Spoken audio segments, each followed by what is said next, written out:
শোনেন, সারাটা দেশ আমরা চেঞ্জ করতে পারি যদি আপনি যদি চেঞ্জ হয়ে যান, যে আমি সব বুঝবো রে বাবা, কে ভালো কে খারাপ, চোর বাটপারের সাথে কোনো খাতির রাখবো না।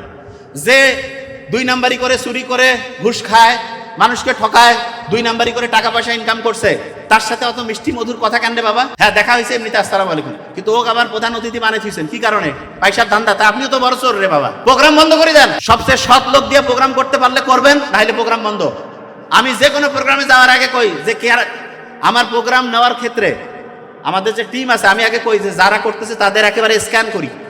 কোনো জায়গায় কোনো চোর বাটপার গুন্ডা বদমাশ থাকলে আমি যাবোই না, যে ভাই এটা কেমন কোথায়। আগে আমি গোটাল দেখি একদম, যে এখানে কে আছে, চুরি আছে নাকি ভালো লোক আছে।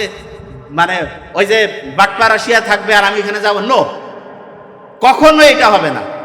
ভালো লোকজন টাকা দিয়ে যদি সব কিনা যাইতো, তাহলে তো দুনিয়া ভালোর দাম কি? ভালো মানুষজন তো এইভাবে ধ্বংস হয়ে গেছে। একজন একটা 5 লাখ টাকা দিল, 10 লাখ টাকা দিল, যায় ওর সাথে একটা কাজ করে দিল। কেন রে বাবা? এটা ভুলেও করা যাবে না।